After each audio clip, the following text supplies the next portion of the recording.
Yauwa baiwar Allah. Da Allah ke ce matar Abba? Ni ce. To dama ba wani abu bane, na zo in sanar miki da cewar Abba mijinki ya yi min ciki. Kai labari mai daɗi. Ni fa tun da aka shiga 2026 ba a taɓa kawo min labari mai daɗi irin labarin da kika kawo min ba. Baiwar Allah tsaya. Me kike kai kamar ba gidan bane. Anya gidan ne ko gidan su Abba fa nake nema baiwar Allah ko dai ba nan gidan bane. Malama dan dakata yanzu Abba yana ciki yana bacci kar ya ji hayaniyan mai tashi bari mu fita waje sai mu yi magana. Ina jin ki me kika ce? Na ce ko dai baki ji me nake nufi ba. Abinda nake nufi shine Abba mijinki ya ɗirka min ciki. Ke ba ma ni kadai ba. Akwai kawaye na mu kusan mu 10 gaba ɗayan mu ina tunanin kowace tana da cikin Abba mijinki. Wannan ai labari ne mai daɗi kika kawo. Me na wani tashin hankali? Kar ki ji fakin damu. Wannan labari mai daɗi kika kawo. Na ji daɗin wannan labarin da kika kawo. Ina jin ki. Amma anya ce mace ce kuwa?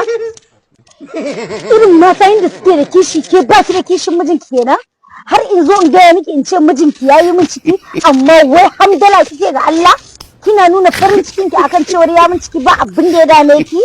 Okay, so kike in tada mai hankali dan ya take ni ke ki shiga gidan ko saboda kin ga babban gida.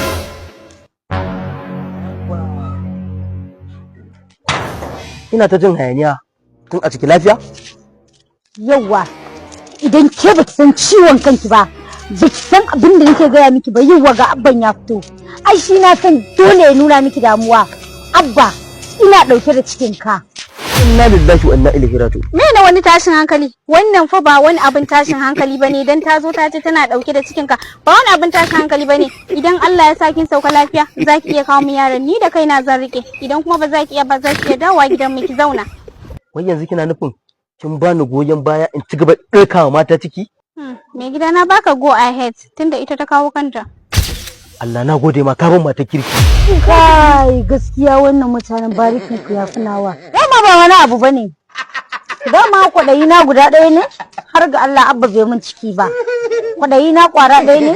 Wannan tafkeken gidan da nake kallon ki a ciki shine ne kudirin in zo in fitar da ke a cikin shi domin in zo in yi rayuwa da Abba a cikin shi.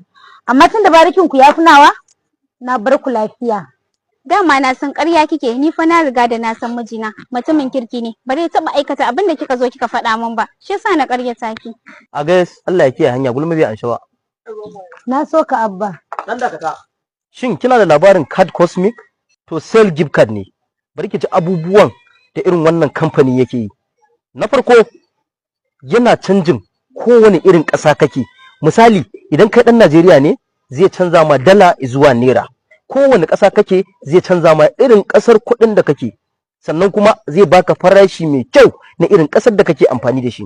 Bayan nan kuma idan ka shiga Play Store ko App Store ka ɗauko wannan application ɗin kinga idan ka ɗauko kai register da promo code ɗina za su baka naira 3000 ni kuma za su bani naira 1000.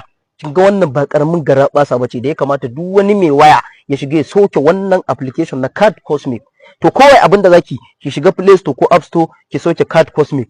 Sannan kar ku manta da promo code ɗina gashi nan na aje muku a ƙasan wannan bidiyon ku shiga domin ku register za ku samu naira 3000 ni kuma zan samu naira 1000. To ki je ki sauke Card Cosmic da wannan gulman da kike yi. Zan yi hakan Hajiya na barki lafiya. Allah ya ba ku zaman haƙuri. Ni ma Allah ya bani nagari.